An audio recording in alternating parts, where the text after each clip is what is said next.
So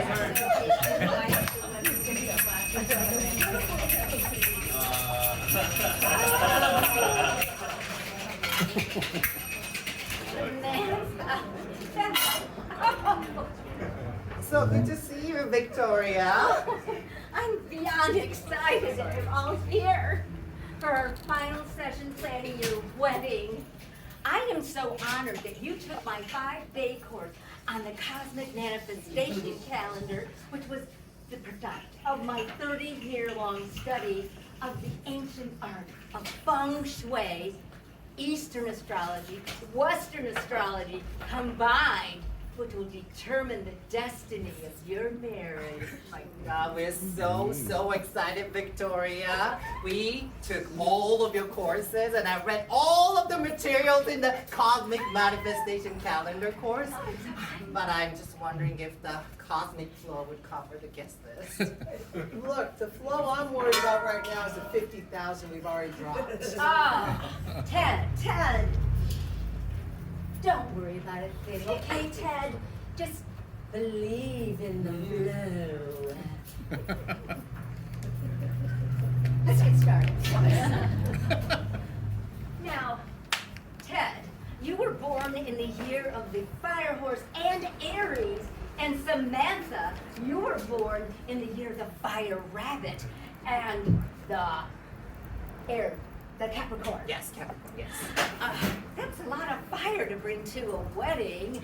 Now, because you studied my course, you understand the significance of balancing out all that fire with a gentler chi energy.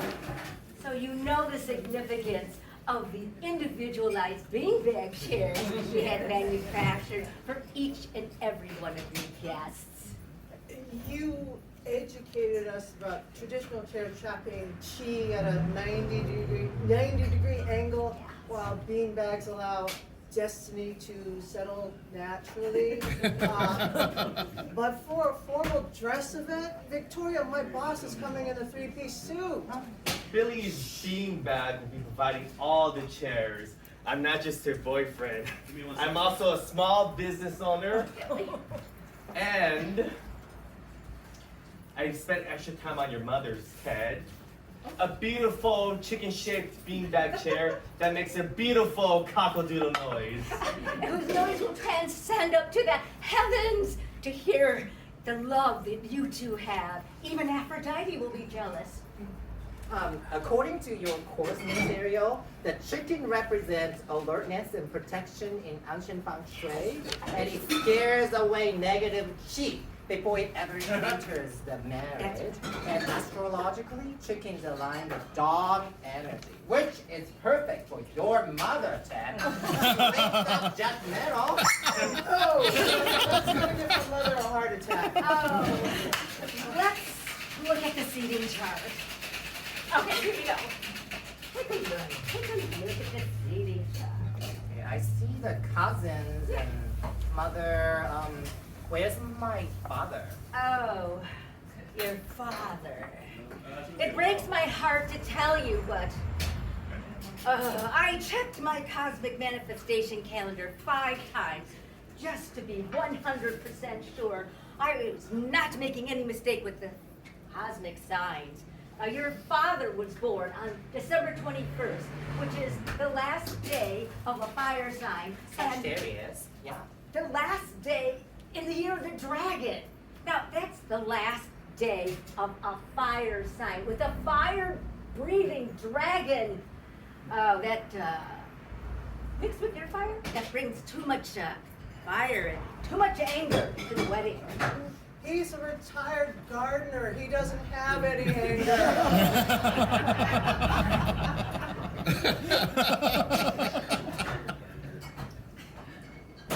Well, but I mean, that's kind of ridiculous, right? I mean, like, I need my father. You cannot ban me, my father being in my wedding.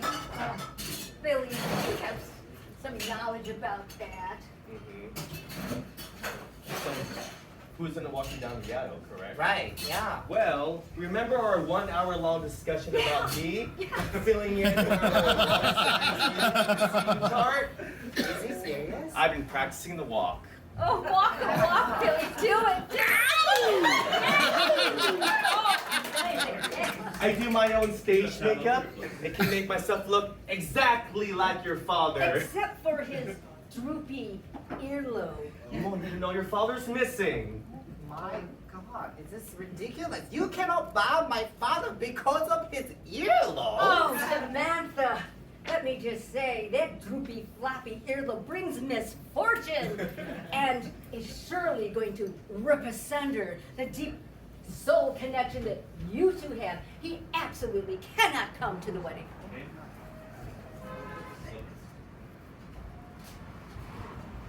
I mean, it's just fucking crazy. I know, it's fucking crazy. Yeah, like, are you telling us that we have to get a divorce? Do you want a divorce? No! Calm down. Don't tell me to calm down! Don't interrupt me. You two guys had my 5-day course on the Cosmic Manifestation Calendar, so you will full well understand the significance of what we're doing for your wedding. Right. He just cannot be at your wedding. You can't be buying any of this. No. Even after the 5-day course, No. Samantha, this is not up for discussion. Victoria, you're crazy. Crazy. Oh, fine. Billy, go ahead and cancel that special makeup appointment. Already on it. Appointment for my divorce legal consultation service exactly 2 years from the wedding day with the couple. Divorce? Yes, did I mention that Billy's also a divorce lawyer, and if you go that route, he'll take good care of you. That's it. You're fired. Yeah. Give us our deposit Yeah, back. exactly. What? Fired? Oh my God, you guys don't know the half of it.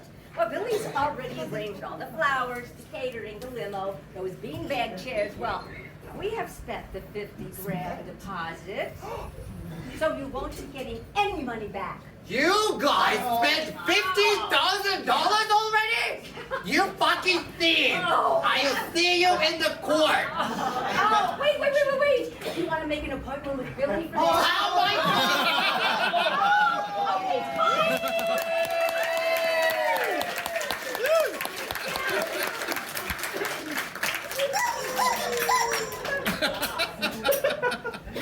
Welcome everyone to the Wicked Walk. So, tonight is all about celebrating AAPI Heritage Month. Yeah! We do that through comedy and connection.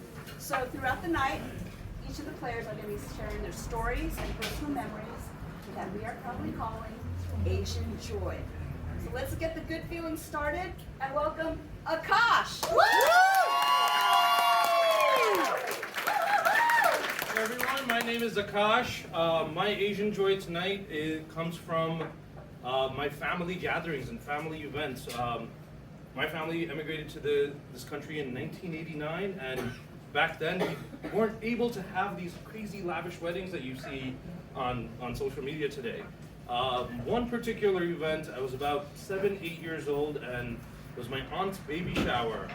They invited 200 people, and we gathered in this hall behind some restaurants, and there was no catering, so my aunt, my grandmother, my mom, whoever can cut a potato or roll a puri, got together and made a 7-course meal for 200 people over a week, and I don't know how they refrigerated and heated it. So the event for me was not about that one day. That baby shower was not one day, but it was those memories of that week. And that always stayed with me. And today, I wanted to contribute to creating those experiences. And I've run my own mobile bartending and mixology experience, and I do a lot of fun events. And this past weekend, I had the opportunity to do my first 300-person wedding. So, yeah! So that is my Asian joy.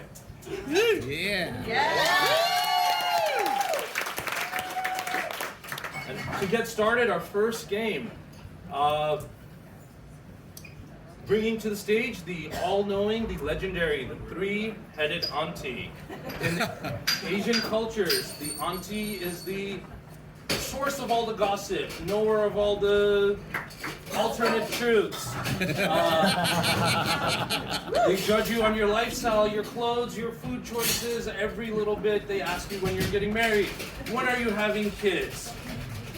So today I get to present to you the three-headed auntie.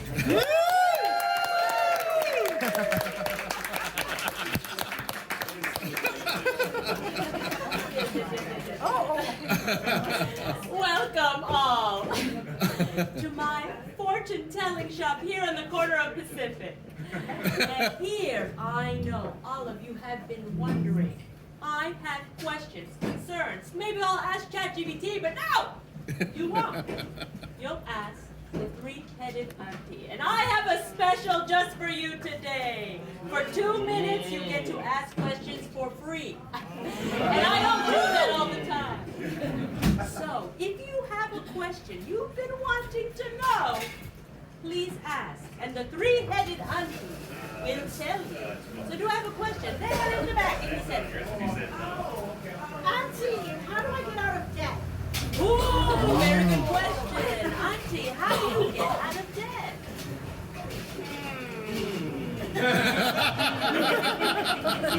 First, you Call a doctor of law and you then eat pizza.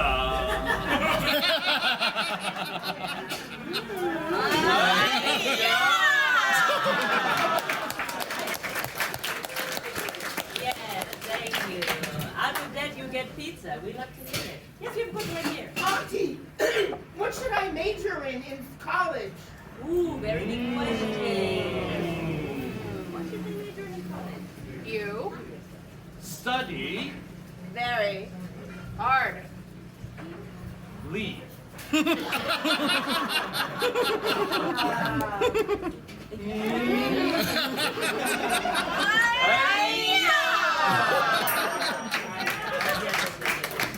One last question. Yes, right here. Aunties, what is the key to a long, happy marriage? Ooh. Tell the people what they want to know.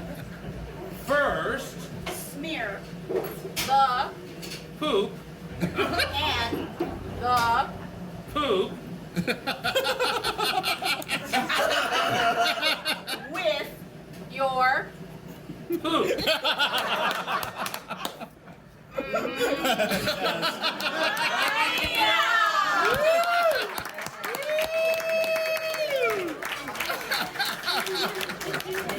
Thank you so much. It's so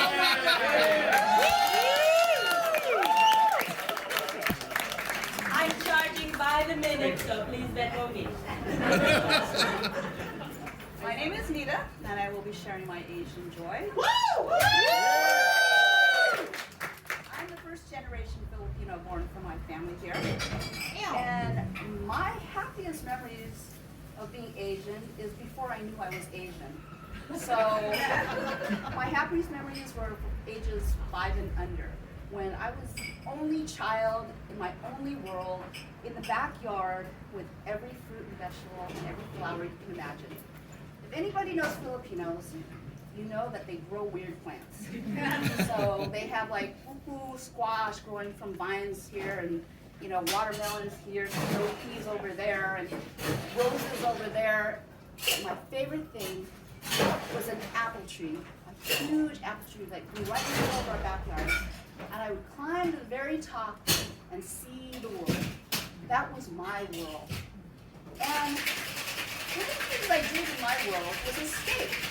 So as my parents thought I was in the safe little backyard all fenced off, I would climb over the garage and jump into my neighbor's backyard, and then exit through a gate that went to an alleyway and wander through the neighborhoods of Westside Long Beach for hours. And then I would come back and And my neighbor, Mr. Webster, had to be 80 years old when I was 5. And he would leave peanut butter and jelly sandwiches on the way up to where I went back over the garage and into my backyard. Back in my backyard with my 22 homing pigeons and my best friend Susie the cockapoo and a jar of morning cloak caterpillars that eventually grew into morning cloak butterflies that I released and were able to call by just simply calling them. So that was my Asian joy, and my mom would yell from the house, "Nita, come in and get you arroz caldo! Your chicken and rice is getting cold!" My Asian joy.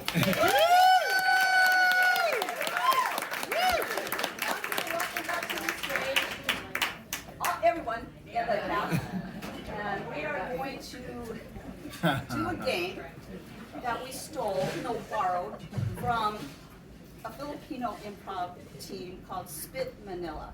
And in this game, 2 players are going to go head to head, mimicking some physical movement to a rhythmic beat. And if they don't justify that movement immediately or miss a beat, they're out.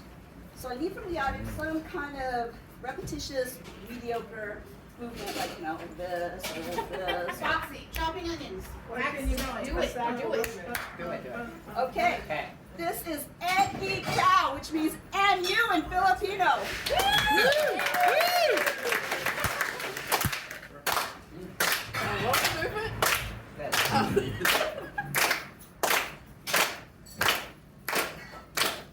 I'm yelling at my mother. Eddie cow. I'm leading a parade! Eddie cow. I'm punching upward. Eddie cow. Okay, I'm gonna say the new movement, so it's gonna be like this. I'm brushing my teeth. Eddie cow. I'm pulling out my braces. Eddie cow. I'm pulling my teeth. Eddie cow. I'm saying no to drugs. Eddie cow. I got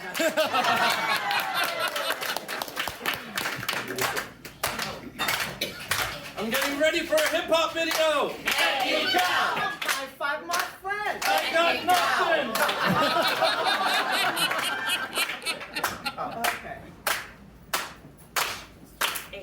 I'm swinging my tassels. Eddie cow. Behind my legs. Eddie cow. I'm waving a fan. Eddie cow. I'm pulling my armpits. Eddie cow. I'm airing out my farts. I'm twirling my arms. Eddie cow. I got nothing.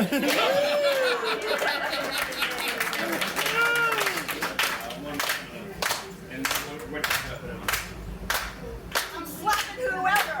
Eddie cow. I'm grabbing your branch. Eddie cow. Dusting the shelf. Eddie cow. I'm washing my car. Eddie cow. I got nothing.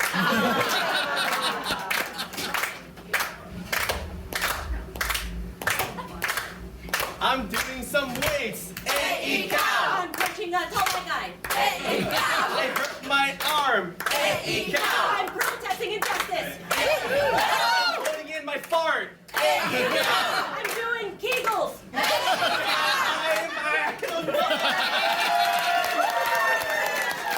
Okay, last round.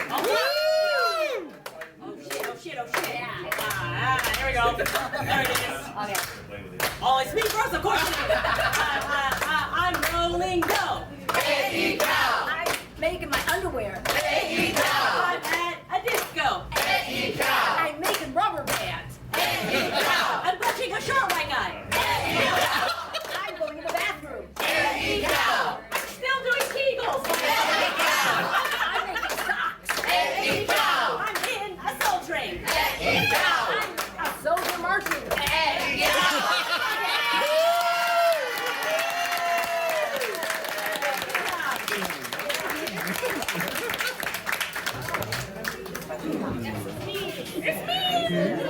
I think so. I think they're necessary. Hey everyone! My name is Fatima. Alright, so this is my Asian joy. So if you want to understand Filipino joy, you have to understand halo halo. Yes. Yes. Which which translates to mix. It's this beautiful, chaotic mountain of shaved ice, evaporated milk, leche flan, neon-colored jellies, and this super popular thing called ube. So say it with me. Ube. Yes, Long Beach. Good job. So in the Philippines, you can typically find someone bending halo-halo under a mango tree with a cinder block-sized chunk of ice and a metal scraper. So to recreate this experience at home, my dad would use our ultra-powerful, ultra-loud Vitamix blender to shake the ice. But every single time we tried to make halo-halo, my mom would take one look at it and say, "No, the ice is wrong. It's too chunky, too malaki," which means it's too big in Tagalog. So I officially claimed my title as favorite eldest daughter, and I convinced my family to chip in to get her a proper ice shaver for this past Mother's Day. So when I say I've never seen my mom happier than when we cranked that thing on and it started snowing in our kitchen, it was just a beautiful experience. So there is a bittersweet beauty in my Asian joy.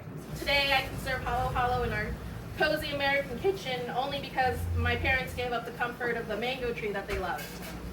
They sacrificed their home, their roots, and their own comfort so that we could have a brighter future. And I am infinitely grateful for the life that their brave choices has given me.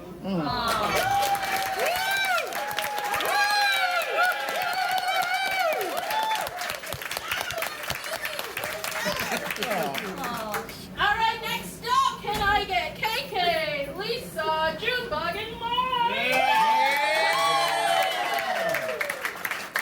All right, so our next game is called Mahjong Mamas. 2 players. Yes, let's give it up for Mahjong. 2 players will play our 2 proud mamas, sitting down for their weekly game of Mahjong. So we all know that mamas love to brag about their kids, especially as they're kicking ass at the tiles. And as they scroll through their photo gallery, our other 2 players will act as the living photo album. So, to get our mamas started, we need 2 completely mundane, everyday activities. Ironing and washing clothes. All right, this is Mahjong Mama.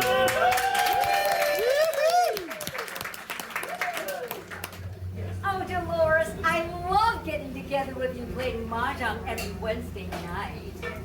Jula, yes, especially after Mahjong became so popular after that Hallmark movie. Hallmark to thank for that one. Oh, So many white ladies now in here. well, yes, but they're okay once you get used to them and the clothes and so on and so forth. How's your tile doing? Oh, Jefferson, he's made me so proud. Really? Yes, I show you picture. This is him. He likes to take care of himself and his clothes. Look at him ironing. He looks so fresh. Wow. So prestigious. He irons clothes just like his grandfather did. He came to America so long ago.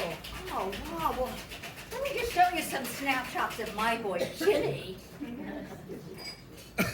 Jimmy does a lot of mundane chores as well, and I can't fucking remember what he's supposed to do. Oh, it looks like he's washing his clothes. Oh, he's washing his clothes, and he has the best techniques to wash the clothes. He can do it without detergent, because he throw the water up so much into a pot that it becomes sterilized. My, he looks so strong doing that. He is strong. He's What my this- son. This is Jefferson. He's so good with his clothes. He is now an Instagram model. Oh my God. Yes. He has a whole line of clothing that he models. Wow. Oh, I'm sorry. That's one that's very risque. It's Oh my showing. God. Yes. Oh my God, a red one. Oh, well, let me just show you some antics that my child, Jimmy, can do. Yes, he got a job at Chippendales last month. He's wearing a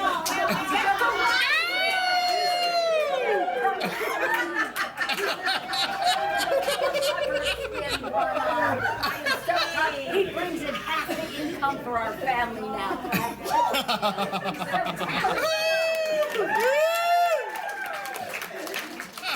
Oh my, it looks like they are friends on Instagram and they are, they're posing together. Doing a show. Oh my God. Dancing and prancing around. Oh my God. They just hardly, they don't have to because they can just snap their fingers and wiggle their asses and they can get all the dollar bills and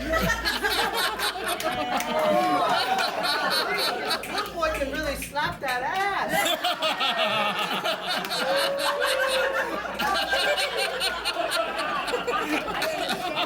sing as well. They can sing all the shaking their pectoral muscles around. Oh my God. Oh.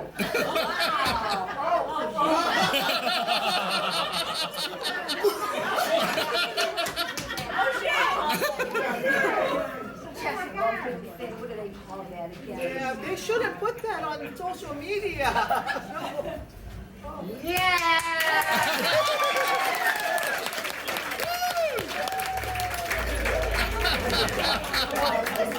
All right. I'm going to share my Asian joy, which is something, a family secret I learned about 15 years ago. And I'm going to share it all with you today.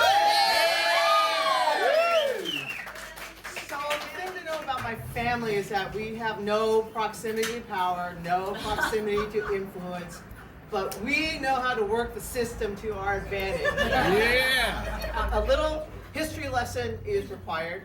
In 1882, the United States passed the Chinese Exclusion Act, which, by the title you can tell, greatly limited the ability of Chinese people and all Asians to come to this country.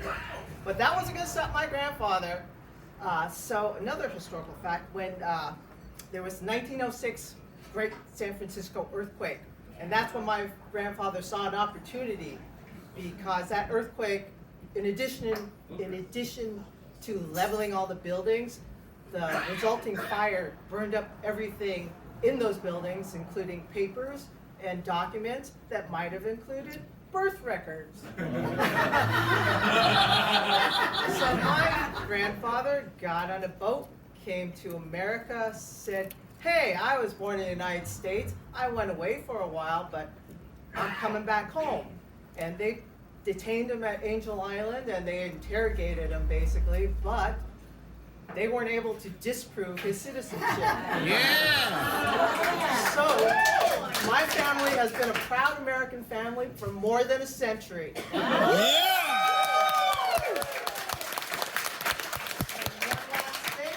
Fuck ICE. Yes.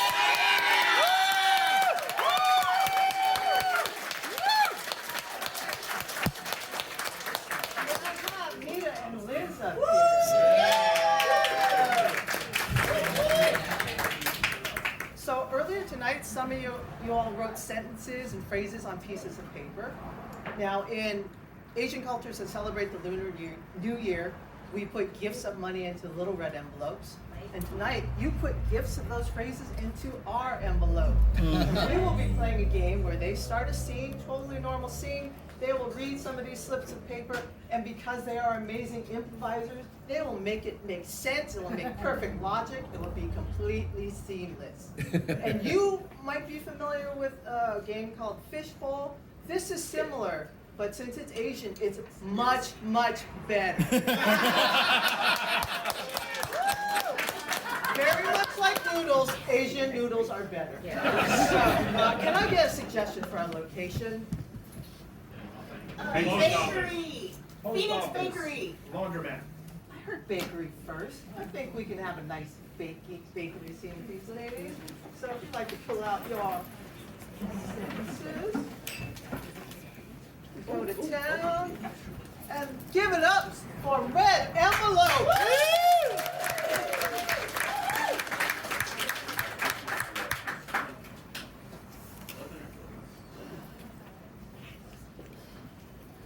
Ming, you're not working fast enough. The rush is coming. You're late. I'm aware. That's why we need to hurry. I'm not hurrying because you're late. You need to rush. Hurry up, couch up. I've been working for half an hour now. Me, our guidance counselor or our couples counselor, talked about you hurting my feelings before we open. And You're right. I don't like it. You're right. I'm sorry, Cindy. I am so sorry. I will try better. Come on. We've been working really, really hard. We have on this bakery, on our love. Maybe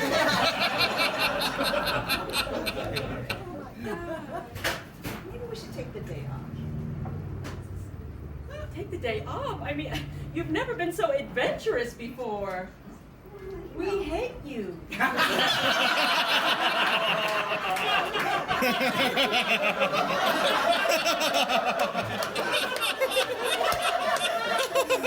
talking out loud again. You just said you hated me. I wanted to practice radical truth. And I felt this was the moment on the Lunar New Year during our special. Why not? Let me read this so we can get it over with quick. Get it over with. Go ahead. Get it over with. All right then. After you read that, I guess I'll read this. Please, milk me.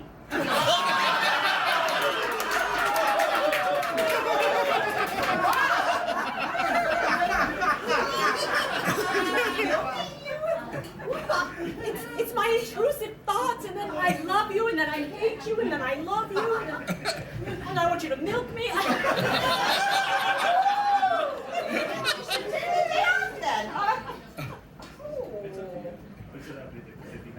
Let's roll ourselves up in the carpet and play taco.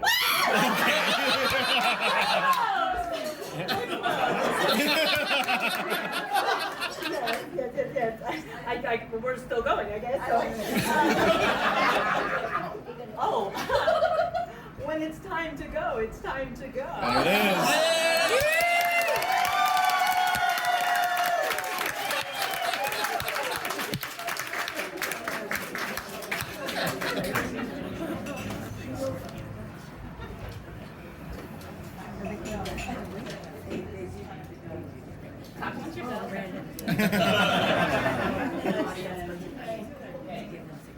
Hi guys!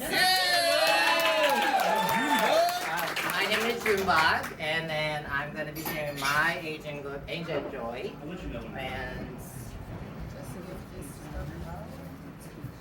okay, so I grew up in Japan, Hiroshima, Japan, and it wasn't easy because the Japanese people are just too polite for my liking. Just too much. And I really like the watered down mashed potatoes and a really greasy hamburgers. That's what I really like. It was really tough, like growing up in Japan. But I'm trying to find some of the cherished memories that I can still hold on to. So my biological family is from Hiroshima, Japan, and growing up there, we had a beautiful annual tradition born out of the legacy of the atomic bomb. So gathering with family and friends to hold paper cranes like this for world peace. And I fondly remember competing to see who can fold the tiniest the cranes. And so that was one of my fondest memories. And this tradition started with a young girl named Sadako who had leukemia from the radiation. So she believed that folding 1,000 paper cranes would cure her of the leukemia. So she used her tiny medicine wrappers to fold them every single day. And although she passed away, her family finished them in her honor. So today, Hiroshima is stunningly beautiful. And you can't even imagine that, that tragedy happened back then. And I am incredibly proud to say that I am from there.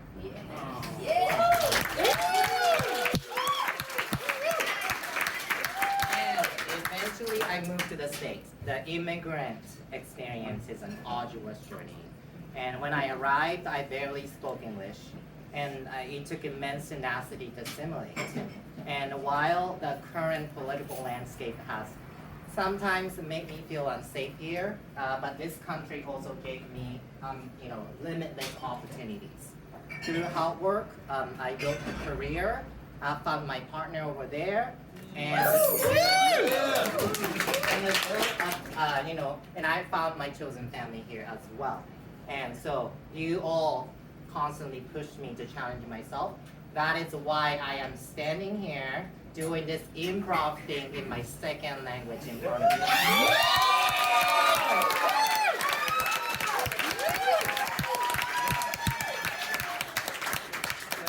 Enjoy. So the next game that we're doing is called K-Drama Understudy.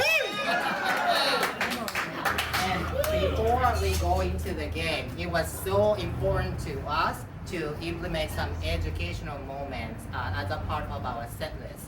So what we came up with, Akash, KK, could you come up to the stage? So we are going to be sharing one phrase or word that we really like from our own language. And as I said before, I'm from Japan, I speak Japanese. So my phrase, I took calligraphy back in high school. It reads, Nanakorobi hachioki, Nanakorobi hachioki. So it means you fall 7 times, get back up 8 times. And what it means is basically perseverance. So, life knocks you down, you pick yourself up, and then keep going. So that's love.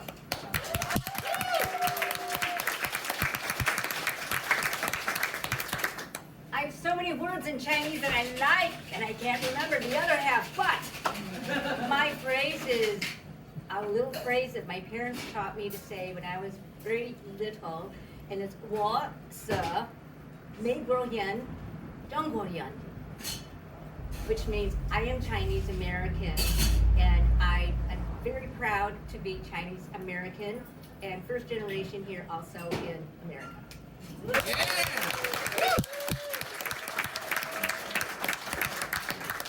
My phrase is the one I'm wearing. It says "Don't chinta." It just means no worries or don't worry. It's something that my parents, my family, all my friends, I've heard it from them throughout my life.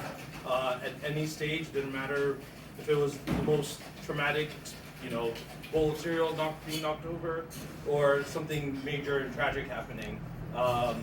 This always came back to me. Why chinta? And so today I want to say, don't chinta. Everything's gonna be all right.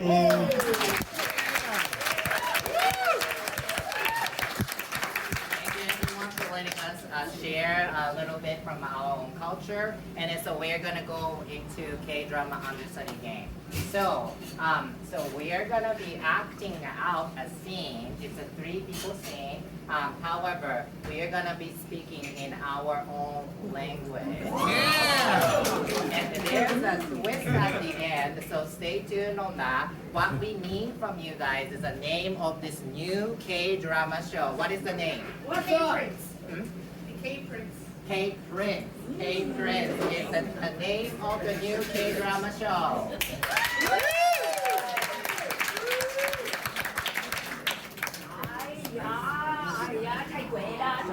मारा आशीर्वाद तुम्हारी साथे छे.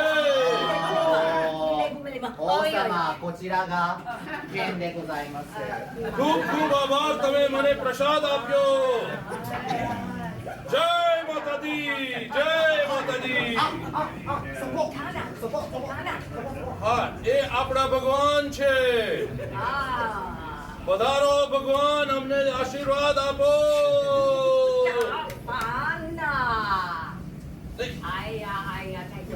どうですか？つけてみてください。 नहीं पण आपणे ત્યાં રહેવા દેવાના. बिल्कुल हाँ एक छोटू つけてよもう。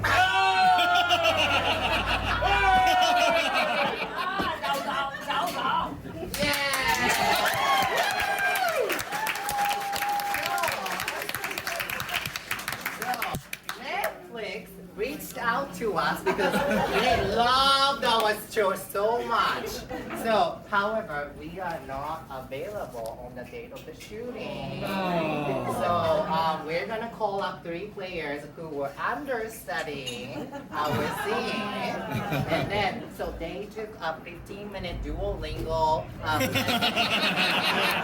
intro, and then they're going to translate what actually happened in English for us. Are you excited?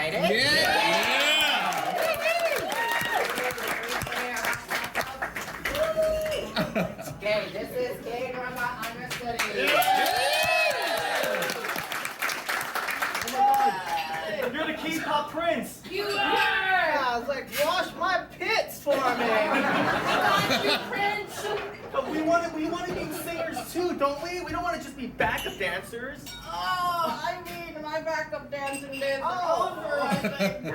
Yeah, you decrepit folks can't back me up. What do you mean we can't back you up? I don't know, maybe get me something from over there. There's something in your eye. Oh, part of it. Don't poke me like that. It's okay. Oh my God! I have a massive durian. I can't stand durian. Even if it smells, it'll make you sing better. I hate durian. Come on, K-Prince. This is your legacy. Oh, what if I piss you off? What if I piss you off? If you don't eat the durian! Just smash it, do it!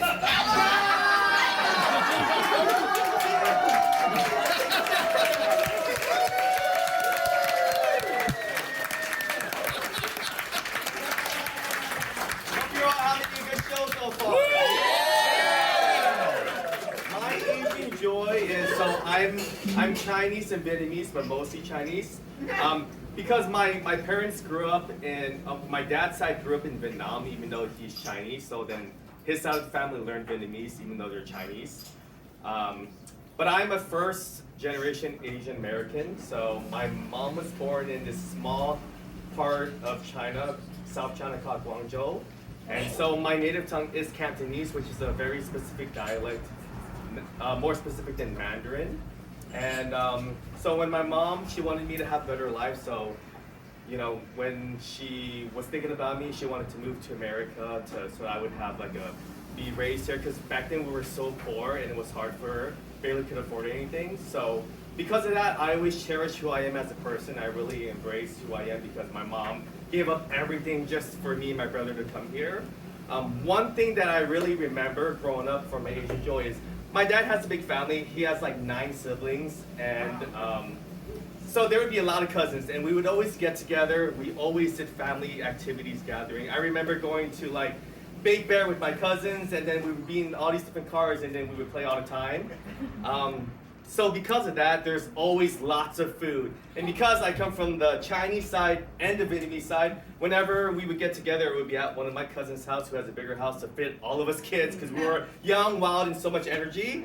And I guess you could say I got the best of both worlds because they would make, you know, like the delicacy stuff that y'all might have heard of, like pho, banh mi, and this thing, it's kind of like a spicy beef soup called bún bò huế, which is a Vietnamese delicacy as well. And then on the Chinese side, like my mom really like gave us a lot of duck. And I know it might sound weird, but duck tastes really good, and you can only get that from like a Chinese restaurant.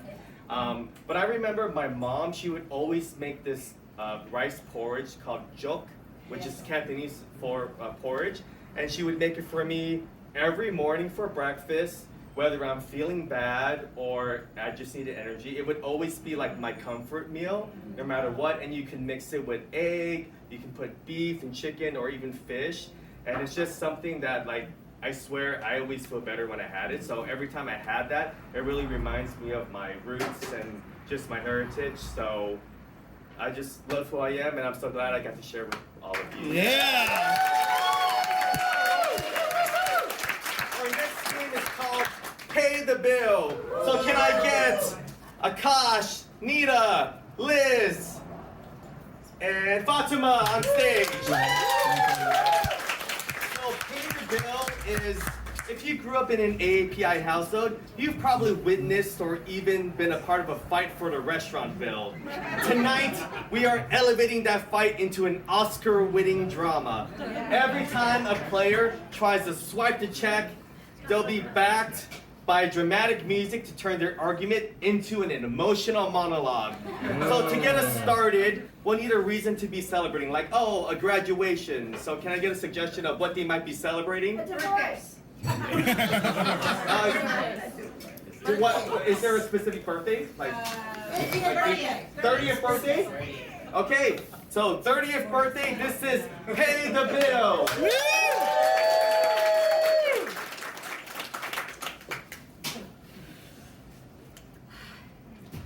Can't believe she's still not married.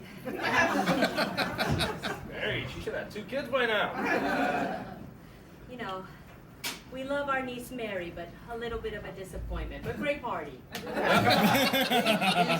Fine. Yes, cake is the best part. Thanks for making it, Mary. A little vain to name your own daughter after yourself, but here we are. Cake is delicious. Thank you, thank you. I'm so glad both of you came. I'm so glad to see you grown up to be such cuties. I would hope so. We all have the same genes. Mm-hmm. Yeah. And you know, Mary's not married because she saw what it was like for all of our parents. Shit happens. She's smart. Smart. Why get married when you can just like reap benefits without that paper? Right? Yeah. Who cares about cultural or societal shame? It's a really nice way to call your daughter flamboyant. You know, we've been wondering. Oh, never mind. What? Yeah. Yes. Okay. You guys have been at this Applebee's for 5 hours, celebrating some unwed woman. I need you to go. I need someone. I got it. No, I got this. Stop. You're causing a scene. Okay. Thank you. Since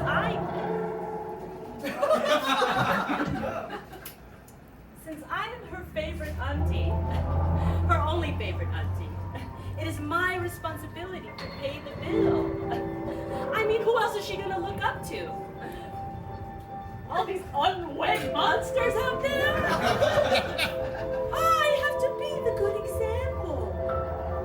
She has to follow in my footsteps. I'm the only one making money for being for real. And so she has to do what is right and make our Asian mother proud. And follow me into the footsteps of conforming. I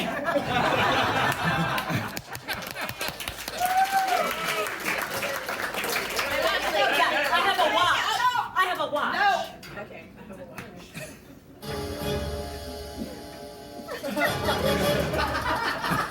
You both know that I was a famous movie star back in the Philippines. It didn't go very far, but it was famous. And my daughter, she is my pride and joy. She's beautiful, just like I am. She may not have the men thing handled right, but she'll get it. She'll get it. But in the meantime, it is my duty as her mother, who raised her, who fed her, who housed her, to continue to pay for her luxuries in this world. And you simply know that I can pay for this. I can afford it. I put all that money from that soap opera into some account that I never touched. So it's my honor to pay my daughter's 30th birthday. I'm a big fan. I got this. I got this.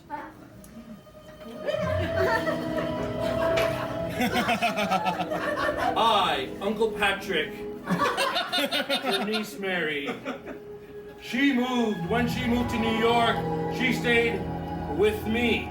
I covered her college expenses. I made her work at the bar around the corner so I could get free drinks.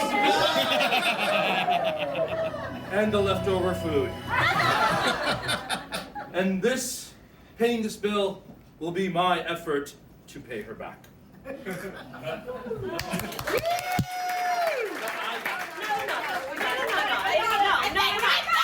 The best way to solve this is to ask Mary herself.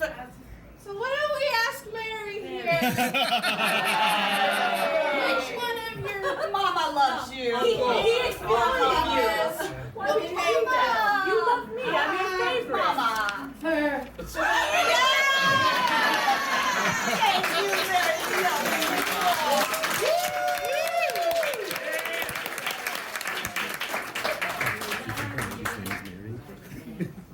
Is it me?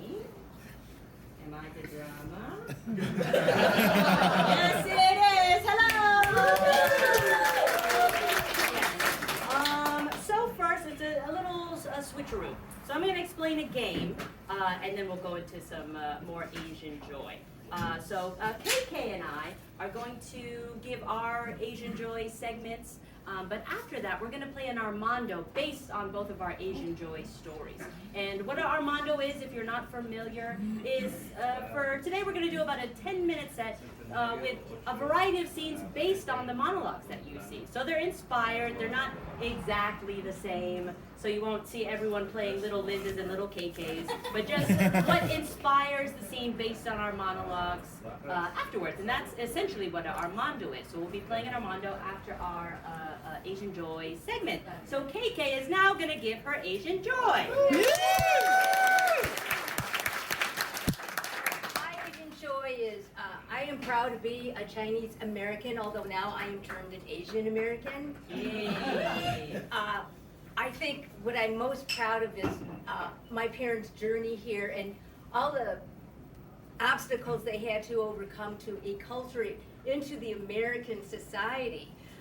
My father came over in 1945. He won a very prestigious scholarship to do research at the Mayo Clinic in Rochester, Minnesota. He got out of China. It was like 2 a.m. He was in a 3-seater plane with this American white woman doctor in ENT, Dr. Lois Green, who I thought for many years when I was little was my grandmother. They flew so low over the Himalaya mountains. My dad said they could see the pillboxes with the artillery guns pointing out of them. So he went through New Delhi, crossed over India, went over the Black Sea, went through Europe, took the boat over the Atlantic, saw the lady, the Statue of Liberty, and he never felt so lonely in his life.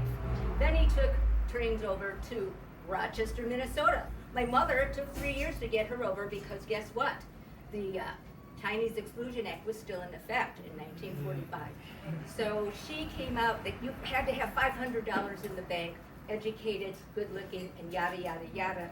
$500 in the bank in 1945 is equivalent to almost $10,000 in today's money. And of course, he didn't have any money, so he was the only Asian guy in the Midwest, so people would come around and look at him, and he'd go, charge you a penny if you want to look at me.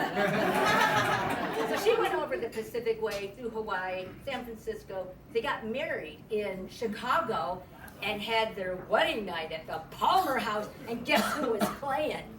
Liberace. And they loved that gay man so much. So lo and behold, a few years later, 4 kids, bam, bam, bam, bam, bam. We all came racing out of her uterus, and they did a good job of cultivating the little house, the white picket fence around it. We always ate Chinese food 3 times a day, rice with every meal, every meal. So finally, I was invited to a neighbor's house to play with her daughter, and in her bedroom, I looked at her bed and I thought, what the is that? What is, Christine, what is that lump at the end of your bed? She goes, lump? What are you talking about? She goes, oh, that's my pillow. Oh. Well, my parents forgot to get us pillows because they didn't know we were supposed to have them. So I raised tongue to tell them, we gotta get pillows because we're natural American laws, we have pillows on our beds. raced right out to Sears Roebuck, got the pillows. Of course, they're all filled with down feathers, and the next morning, my face had just puffed up because I was allergic to the feathers. Went to another neighbor's house to play, and can your daughter come over and have lunch with my daughter, Janie? Oh, yeah, go ahead, take her. Well, I went to the kitchen, and oh my God, I smelled the most delicious smells, and what the hell was this white woman making in the kitchen? Oh, well, I never seen macaroni and cheese before, and I never seen a hot dog before, and that day I ate both of them, and I'm like, God, I gotta tell Mom and Dad we gotta have macaroni and cheese and hot dogs at home. So that's where we became adulterated with American food. They even graduated to Nestle's chocolate. Well, before 1963, we didn't have the civil rights, and they had strange commercials on TV. The commercial went, "Are you an alien? If you are an alien, you go directly to the INS office to renew your green card." And I go, "Mom, are we aliens?" She goes, "Yeah, we're aliens, yeah. So I learned I was an alien. And people used to drive by our house. They'd not ever seen a Chinese person before. I mean, I think we were the only Chinese family in all of Illinois for like 20 years or something. They drive by and they would make remarks like, "Look, Mom, they've got blue hair." I hadn't realized my hair was blue until that moment. But I knew that finally, being Chinese American made the mainstream when Crouching Tiger, Hidden Dragon won those Oscars. I could not even believe it. So I told my little girls, come on, watch the television. Look, to be Chinese is okay now. We're accepted in the mainstream America. We've made it. So very proud to be an Asian American.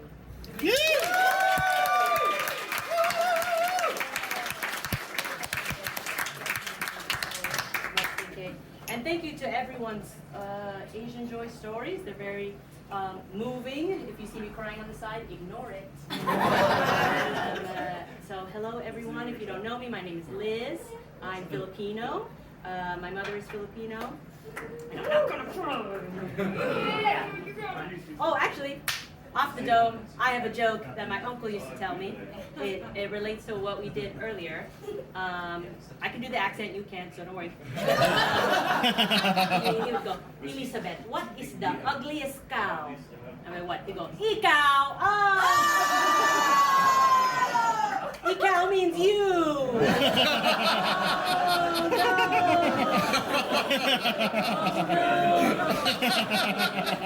So I have a complex now. But that was just a funny joke to break the ice, don't worry about it. So my Asian Joy story, which, in the Philippines during Christmas time, there's a celebration called Singbangabi. And Singbangabi is like 12 days before Christmas where we celebrate and pray, lots of praying, so much praying that I was not a fan of. And so we go to the church, we're Catholic, and we do all the praying. And when you're a kid, it feels like I was there for eternity. I was like, it's never ending. Why doesn't Jesus stop this? We're talking about this guy. Why isn't this over yet? Yeah. But what I loved about the end of the Singbangabi prayers is that we got to eat afterwards. And so we had all this Filipino food. And because my mom sort of kept me tightly under her, I got to like socialize with people. And you can tell I like to talk. So once the prayers were done, I'd be like, children, oh my God, hi kids! And then I would like eat food, talk to other Filipino kids, like, are you also traumatized? Me too. Like, when are we gonna leave? How do we escape? And then we would then come back the next night for more prayers. But oddly enough, even though those times during Christmas prayers, it felt so long and arduous, I didn't realize how much I would miss that as an adult, and miss the community, the food, and just us coming together as a community. Even though I myself am not the most religious, it was so beautiful to see the Filipino community in my area really come together and praying with each other. Because at the time I didn't even realize how hard it was for us. In general, and this is for the players, I just loved Christmas time with Filipinos specifically. And just all the joy, the food, the storytelling, the mahjong, the gambling, and the gossip, and the endless days of rosary. So that is my Asian joy. Thank you.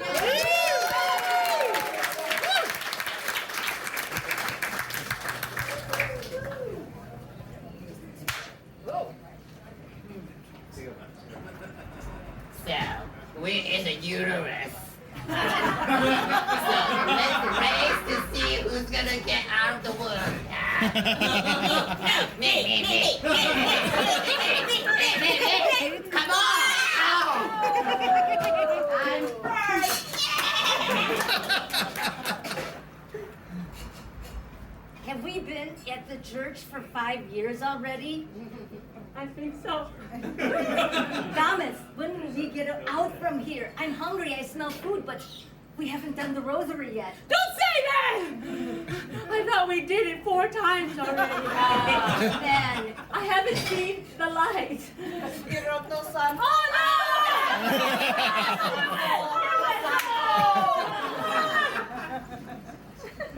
Hey, Elizabeth. Oh, screaming. What do you call the most beautiful cow? Ikaw!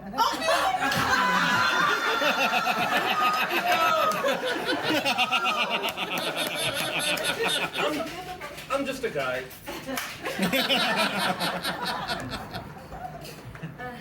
Thank you, doctor. And then I said "ikaw" back to be like, "You're beautiful," and then they didn't say it back to me. Now for years, it's haunted me, and nobody cares. Do you not remember the 12 rules in the Catholic Church? Humility is number 3. You must humble yourself. No one cares if you're beautiful or not. So, aren't you tired of eating rice every single day, KK?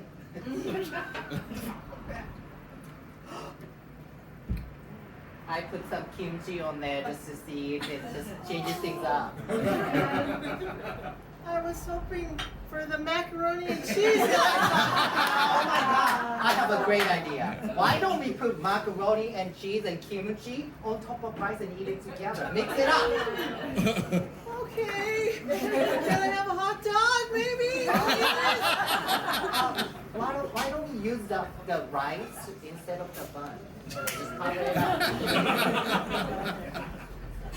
Old MacDonald had a farm. E-cow, e-cow, e-cow. Had a pig. E-cow, e-cow, e-cow. Stop it! You don't like e-cow? It's just, we sing all the time. And I don't like your voice. Sorry. You have the heart. And then doctor, he said he didn't like my voice. I was trying to reclaim the word, and then they said he hated my singing. What do you say, doctor? Who is he? My brother! Oh, your time is up.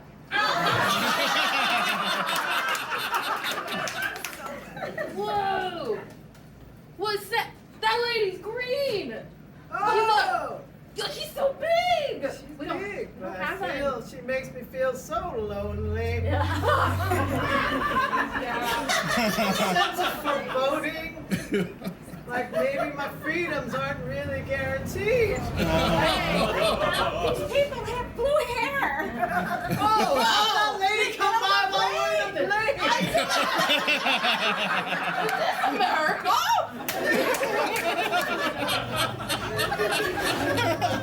Hey, Hey, hey, Sam. what's up, buddy? You know, don't you hate coming down from Mars and being an alien here? Hey, look.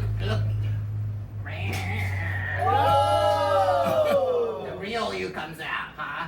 With the blue face, green hair, huh? Why don't you just zip it down? Oh, Your zipper's down here. Come on. There you go.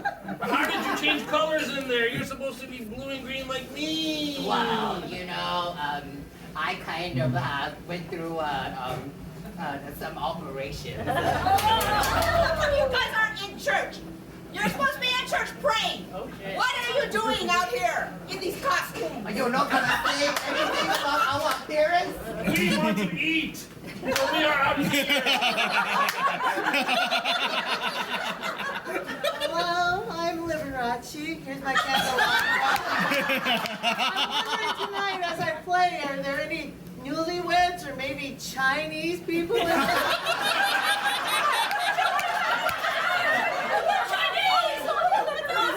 Oh, let's pay them because I've never seen a Chinese person in Chicago. I'm a virgin as well. I've never seen a virgin in the Oh, yeah, we'll take Here's it. $1. That's the easiest money I've ever made. Oh, Roger, go, we love your ass. Okay, I'm playing, and I think I think I hear clapping, yes?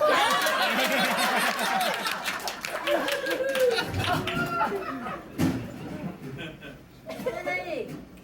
Oh, I think another Asian family just moved in. I see them. You see them? I smell the rice. Oh my God! The roasting a pig.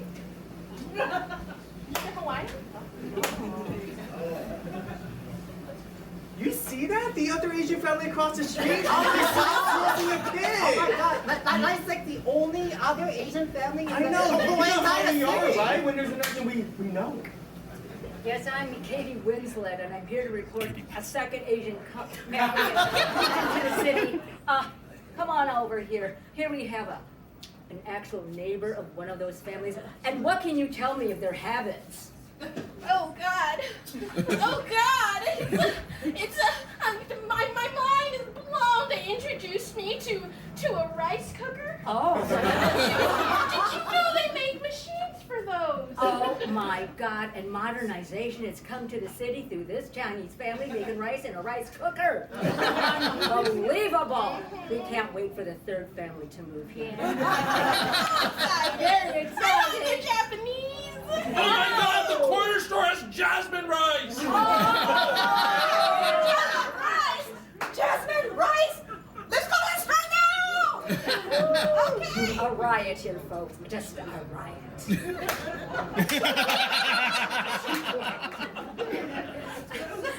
Thank you for your application to the United States of America, but unfortunately, you're not good looking enough. But I've got some money. How much? How much do I need to have? In the year 1945, I'm presuming. Okay, $500. I have 495. Well, that's not enough. Won't you give me 5 cents for my plastic surgery? I need it to get into the United States. You can have $1. $1. Oh my God. How about another one for my boob jobs? This is my only. Father Leon, Yes. we have an influx of a lot of Asian that are applying to be nuns. And I don't understand. They all have rosaries and they're all saying something about rice is good. So what's the problem? Where are we going to house them, Father? Our convent only holds 15 nuns. That's okay. We're a big family. We can have more. Oh. Right? Think of all the food. Hey, Mr. Immigration Officer, I got a joke for you. Let's hear it. you said something about my wife. I didn't like it. Okay, so here's the joke. Here's the joke. What do you call an ugly cow? I am getting PTSD. PTSD! You're Filipino immigration officer! Yeah, I am. I'm a traitor to my own people.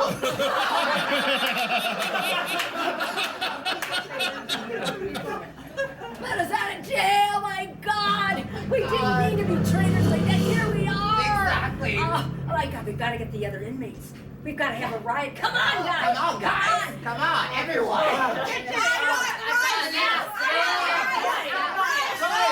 This is the rice riot!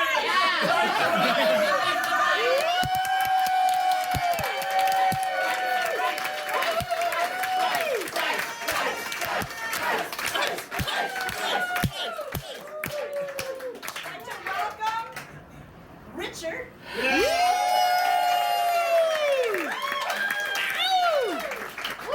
Hi, everybody.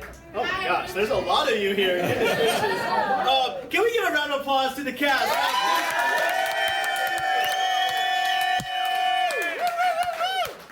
My name is Richard Martinez, and I am the founder of The Playful Stage. And The Playful Stage is producing this show tonight. And I am I've been over here laughing and wiping away tears and just feeling so incredibly moved by what you all are bringing here tonight.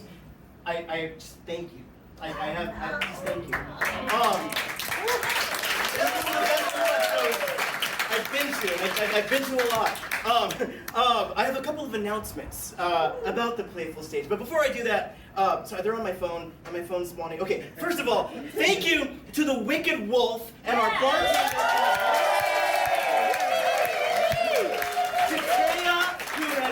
Graciously hosted us several times over the last few years. We are always so excited to perform here. I said a thank you to our cast. I want to give a very special thank you to Junebug.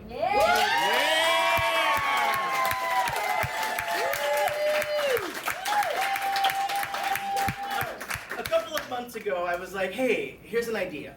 And we reached out and we're like, maybe this could be a thing that we do, and life got busy, and like 2 weeks later I'm like, hey, how about that idea? And Junebug's like, oh yeah, I've emailed everybody, like the thing that like we got our first rehearsal on the books. I was like, oh, the joy and the absolute just honor of being able to this is the first Playful Stage show that I have not worked. And I'm so thankful because I was able to trust this with Junebug, and this experience has been, just from the outside, has been incredibly beautiful to experience, and I'm just so incredibly thankful to you, and I'm so excited to continue more creative collaborations. Thank you.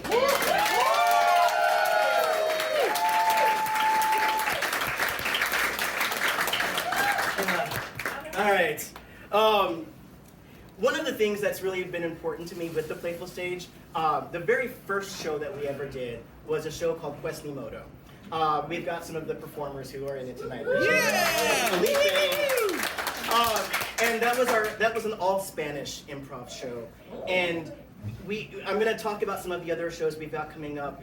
Being able to highlight these teams that come from marginalized communities, and giving the spotlight and saying, here, this is yours. This is our space to create and to make an impact through art is incredible, and I'm proud to be a part of that, and I'm proud to everybody who's at the Playful Stage who is a yes and to that idea, because this is the time, this is the moment in time that we need this kind of stuff, right? Yeah. And so, just thank you all for being here. And in a moment, I'm gonna take a picture of this because this is blowing my mind. Okay, we have a couple of shows coming up. On Saturday, May 30th, at the Helen Borgers Theater, which is the home of the Long Beach Shakespeare Company, we have got The Ulcer of Our Lives. That is a long-form clap-in performance class. We've completed 6 weeks of classes, and we will be performing May 30th, and that's going to be, May 30th at 7:30 p.m. I've been coaching improv at Cabrillo High School the last 2 school years, and this group of kids is like, they're so good. And I was like, we got to do a show. Do you guys want to do a show at my space, at the Playful Stage? And they're like, yeah, we want to do that. And so, HDTMYF. How does that make you feel? A Cabrillo High improv show will be happening Wednesday, June 3rd at 7 p.m. At the Playful Stage. Tickets for that are going to be $5. All the proceeds are going to go to the kids for an end of the school year pizza party. I encourage you to come out and check them out. They are phenomenal improvisers. Proud to say that they are all black and brown kids who are finding their voices right now through this improv, and they've said as much to me. And this at Cabrillo High, I don't know if any of you know this, but it's where they filmed on the main stage Glee. McKinley High's auditorium was there. So there are times where we're having our moments, and I'm like, oh, this is my Mr. Shoe moment. I'm not gonna rap, nor should he have. All right, also, on June 6th, Saturday, June 6th, is our 3rd anniversary of the Playful Stage.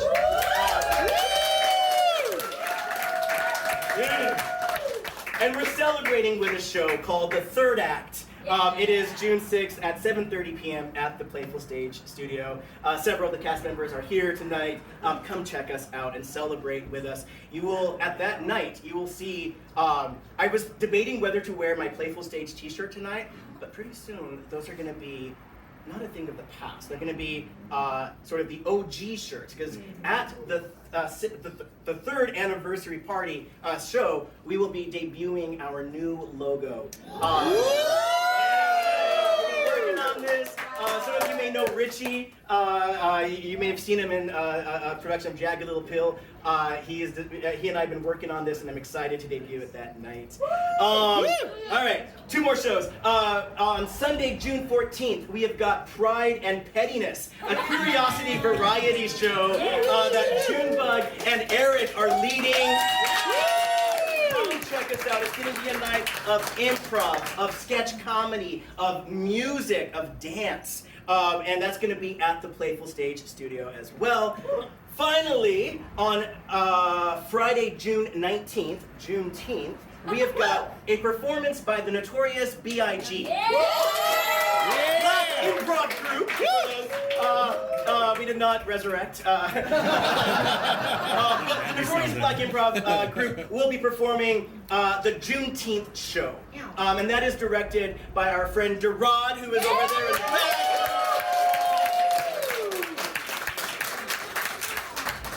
Amazing.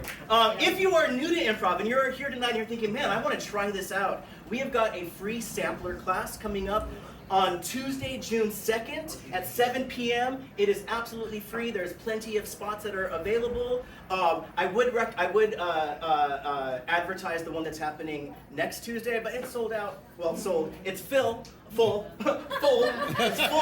because it's free, so it's not sold out. Anyway, so that's happening June 2nd. If you're interested and you want more information, come find me, or you can speak to anybody in the cast. They'll point you towards me, or they might have the information as well. We've also got a new session of Improv Essentials starting Monday, June 8th, as well as several other classes on the calendar. Experimental improv, bold improv, scene techniques taught by Liz Lanier. An advanced improv class, Inside Out, exploring your inner world through improv, led by Eric and myself. Continuing our personal development lane of improv, we've got Dance Prov, a performance class led by Mallory at the bar. And we've got sketch comedy writing performance class co-taught by myself and Mr. Felipe Fernandez. Lastly, my last announcement here, on Saturday, June 20th, the day after Juneteenth, myself and Evelyn Carter, who, if you saw Jagged Little Pill here in Long Beach, she was our lead in that show, Frankie Healy. Her and I are leading a workshop, Rehearsing Resistance, Disrupting Racism Through Improv, where we're going to be playing. And I want to emphasize the word playing. This is not going to be come in and, oh God, I'm racist. Oh God. I mean, it's not that. It's finding the tools that we can all have at our disposal for whether it's in improv or whether it's in life. When something happens and you're like, ooh, was that racist? That's the name of Evelyn's book, by the way. This workshop is geared to kind of give us the tools of how we can work in those moments in a playful and fun way. Whew. All right, are you ready for the rest of our show? Yeah! Yes! I want to hand it over to Nita. Oh, here. No. We like to thank June and Richard.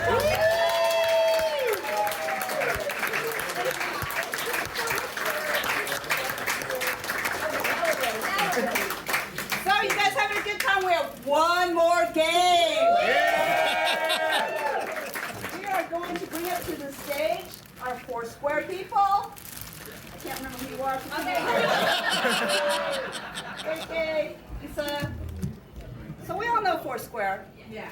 4 players, 4 corners, 4 scenes, but we're going to do it Asian style.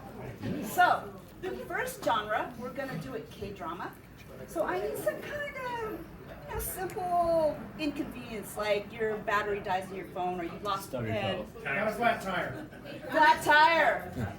K-drama, flat tire, rotate. These 2 are going to do fairy tale. What's a fairy tale that they can do Asian style? Give me a fairy tale. Alice in Wonderland. Alice in Wonderland. Okay. Fairy tale, Alice in Wonderland. These guys are my favorite. They're going to do a children's story. What subject would you like to see a children's story? Equality. Yes. Equality. Birds of the bee. Equality. A children's show, equality. Yeah.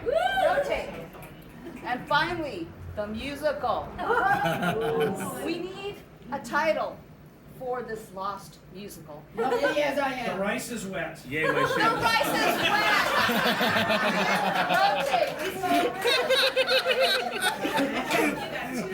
wet. K-drama. Flat. Flat tire. All right, rotate.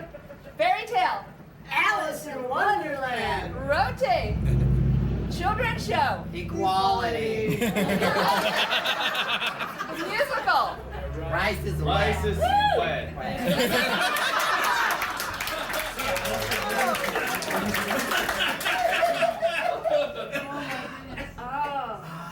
Tammy Joe, what are you doing? Are you changing the tire? Where's the jack? Sarah, I don't know how to change a tire. I just took the tire out and, I just wanted you to love me for who I am, not for my skills. Oh, Tommy Joe, you didn't have to make the flat tire so you could change it, so I could show you my love. That's a little complicated, but that's how you are, my little bunsy. Rotate. Oh, a little white girl has fallen into Chinatown. It says here on this piece of tofu, eat me. You will see interesting things from now on. It says here on this sake bottle, drink me. Oh, I'm growing big now. Hey kids, welcome to ABC show. My name is Chong. I'm Brittany. And then we're gonna be learning about equality today. Are you guys excited? Yeah. So, when things are not fair, that's what it means to be not equal, right? Yes, and there's a lot of inequality around in the world today. It's so sad that some people take things away from other people, and then that is called entitlement. Can you guys say that together? Entitlement. Right, and we're going to show you how to fight the bullies who make inequality. Yeah. Kevin, we put too much water in the rice cooker. You know how it is, it becomes soggy I rice. use my finger to make sure that I get the right level. But you messed up on the finger rule. We've been married for 5 years and we still can't get the rice to go well. It's an important part of our meal. Remember what we said when I first met you? When you and I eat rice together, you make me happy in stormy weather. You always criticize me of how I make my rice because it's always wet.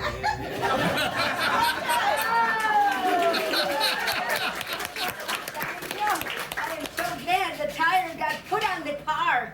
I know, Mom. You know, finally, like, we did it. You know, I'm hungry. And you know what? I know you've always been taking care of me all the time, and I actually packed you a meal for once. Oh my God! Here? First I'm his girlfriend, now I'm his mom.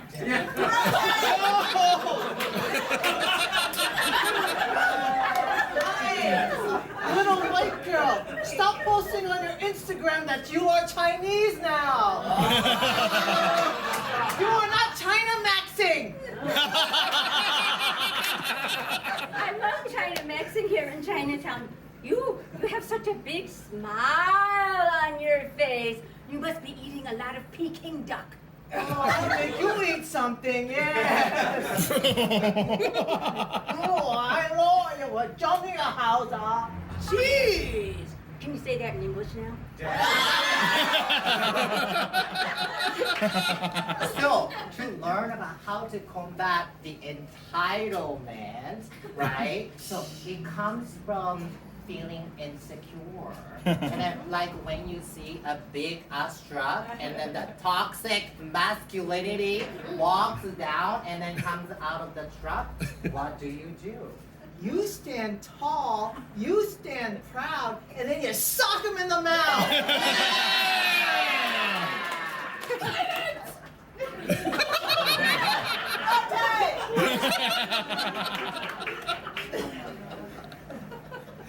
Kevin, Are you gonna criticize my rice? no. I've been thinking a lot, and I actually got you something. You did? Here, put down the rice. Hold this. It's all you can eat Korean barbecue. I know. We've always talked about it, but we never had it. I know. I've been asking you about it for the last 15 years, and we've been saving every cent that we can save, and then finally this moment is here. I just had enough of that damn soggy rice. I needed something good for once. For both of us. You know? We are done being a penny pincher. No. We're gonna be all you can eat. Yes! All you can eat. I want that kimchi, spicy cucumber, daikon, beef bulgogi, marinated short rib, and all that. The wet rice is gone. The wet rice is gone.